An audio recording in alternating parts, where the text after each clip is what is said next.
Hello everyone, I am Dr. Ashish Reddy, consultant microsurgical andrologist from Hyderabad. ఈరోజు మనం ఈ varicocele అంటే ఏంటి, ఈ వారికోసిల్ వల్ల ఏమైనా ప్రమాదం ఉందా, వారికోసిల్ సర్జరీ ఎలా చేస్తారో దాని గురించి డిస్కస్ చేస్తున్నాం. మొదటిగా వారికోసిల్ అంటే ఎప్పుడైనా కానీ మీకు వృషణాలకి అంటే టెస్టిస్కి సప్లై చేసే బ్లడ్ వెజల్స్ ఏవైతే ఉన్నాయో అది పెద్దగా అయిపోవడం వల్ల ఈ వారికోసిల్ అంటాము. సో ఇది ఏంటి అంటే టెస్టిస్ నుంచి రిటర్న్ ఫ్లో తీసుకుపోయే వెజల్స్లో కొద్దిగా సైజ్ పెరిగిపోతుంది. సైజ్ పెరిగిపోవడం వల్ల ఏమవుతుంది అంటే ఫ్లో సరిగా అవ్వక కింద టెస్టిస్లో టెంపరేచర్ మెయింటైన్ కాదు. సో అందుకే దీన్ని వారికోసిల్ అంటాం. సో ఈ వారికోసిల్లో సర్జికల్ గ్రేడింగ్లో గ్రేడ్ 1, గ్రేడ్ 2, గ్రేడ్ 3, గ్రేడ్ 4 అంటాం. సో ఎప్పుడైనా గ్రేడ్ 3, గ్రేడ్ 4 ఆఫ్ వారికోసిల్ ఉంటే దానికి సర్జికల్గా ఆపరేట్ చేసి దాన్ని నార్మలైజ్ చేస్తాం. గ్రేడ్ 1, గ్రేడ్ 2 అంటే we can still wait and watch. So ఈ వారికోసిల్లో వచ్చే ఫస్ట్ ప్రమాదం ఏంటి, వారికోసిల్ లాంగ్ స్టాండింగ్ ఉండడం వల్ల స్పర్మ్ కౌంట్ తగ్గిపోయే ప్రమాదం ఉంది, స్పర్మ్ మొటిలిటీ తగ్గే ప్రమాదం ఉంది, స్పర్మ్ మార్ఫాలజీ తగ్గే ప్రమాదం ఉంది. కొన్ని కేసెస్లలో ఈ వారికోసిల్ వల్ల జీరో స్పర్మ్ అయిన సందర్భాలు కూడా చాలా ఉన్నాయి. సో ఎప్పుడైనా గ్రేడ్ 3, గ్రేడ్ 4 ఉంది, మీరు పిల్లల కోసం ప్రయత్నం చేస్తున్నారు అంటే ఖచ్చితంగా సర్జరీ చేసుకోండి.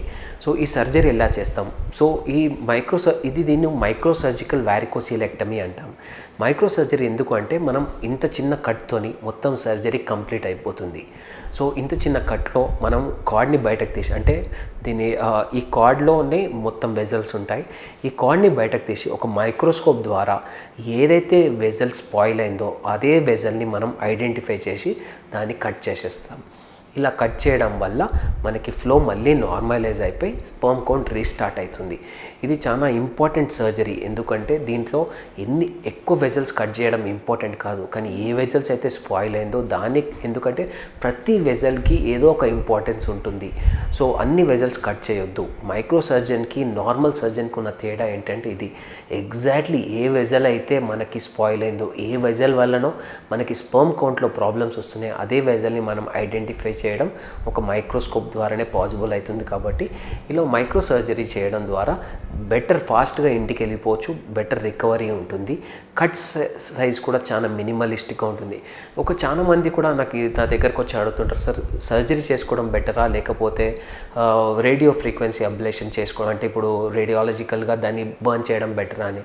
సో దీంట్లో again I will tell you, identifying the perfect vessel అనేది ఒక సర్జన్ ద్వారానే కరెక్ట్గా తెలుస్తుంది. కాబట్టి మాకు ఏ వెజల్ అయితే స్పాయిల్ అయిందో వాళ్ళకి రేడియాలజికల్గా వాళ్ళు చూసినప్పుడు వాళ్ళ గ్రేడింగ్ వేరు ఉంటుంది, సర్జికల్ గ్రేడింగ్ చాలా వేరుగా ఉంటుంది. సో దాన్ని రేడియో ఫ్రీక్వెన్సీ అబ్లేషన్ చేసినప్పుడు ఈ గ్రేడింగ్ అనేది కరెక్ట్గా ఉండకపోవచ్చు, దానివల్ల మనం కావాల్సిన డిజైర్డ్ అవుట్కమ్స్ అనేది రాకపోవచ్చు.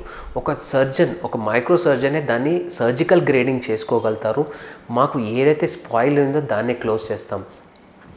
సో వారికోసిల్ ఇది యంగ్స్టర్స్లో, అదే ఓల్డ్ పీపుల్లో చాలా మందికి ఎక్కువ శాతం నిలబడే వాళ్ళకి వారికోసిల్ చాలా కామన్గా చూస్తుంటాం.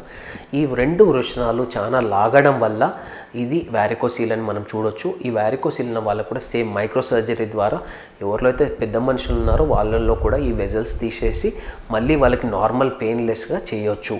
సో ఇంకా ఫర్దర్గా మీకు ఏమైనా డౌట్స్ ఉంటే కింద కామెంట్స్లో తెలియజేయండి. Thank you.